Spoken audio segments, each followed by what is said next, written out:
The starting stitch is a slip knot just to get a loop on your hook.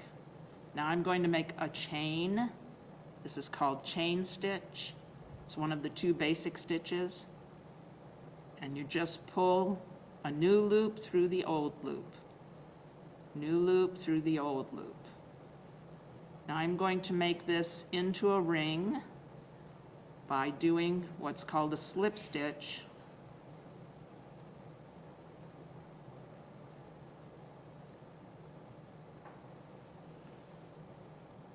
I'm going to make it into a ring, pull the loop through 2 loops. Now I'm going to make our starting row of single crochet. And that's just, I go into the center, pull it around the chain, put a 3rd loop on the crochet hook, pull it through the old 2. So I start each stitch with 1 chain on the hook, pull it around, so now I have 2 loops on the hook, 3rd loop on the hook, pull the 3rd loop through the older 2. Single crochet, starts with 1 loop, go around, hook your working yarn, so you have 3 loops on, pull it through. Start again with 1, go around, yarn over so that you have 3, pull it through. Pull it through, pull it through. Now I want to work this ring in a spiral manner. And that means I have to start climbing the row that I already made.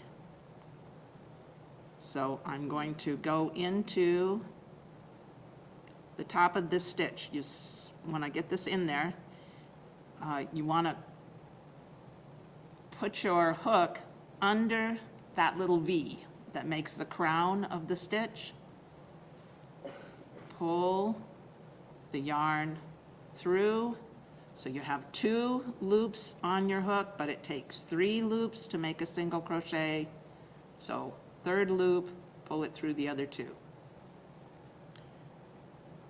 I'm going to do another in the same hole that I just worked in. And the reason for that is this ring is going to be wider than the previous ring, so I need to increase the number of stitches.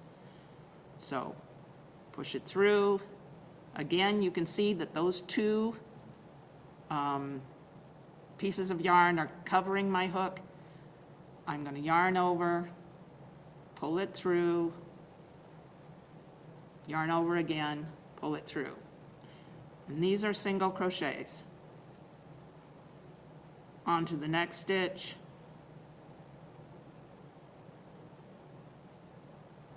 Same thing.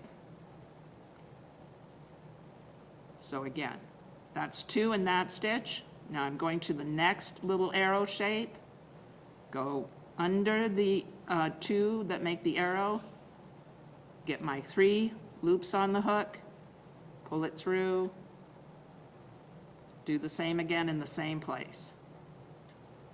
Next stitch, same thing. And I'm just going to continue doing this until I get as big a circle as I want. If I keep increasing, as the circles get larger, the height of the circle stays the same. The circumference gets larger, and it takes fewer increases to make the circle fit. But if you keep increasing, say 2 in every stitch, what you will get is a ruffled edge.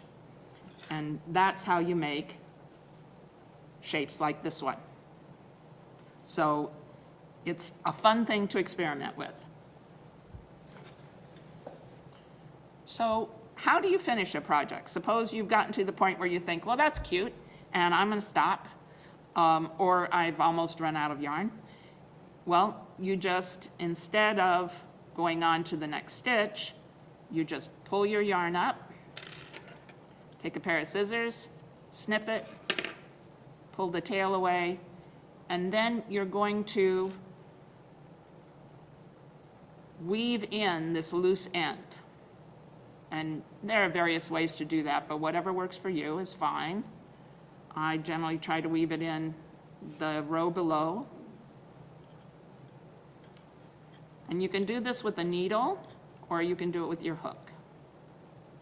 And just weave it in until you've got a few inches tucked away. You do that with the starting piece as well. So it's also a good idea, if you're going to block it or wash it, to do that before you cut the extra off, because you never know what's going to get longer or shorter.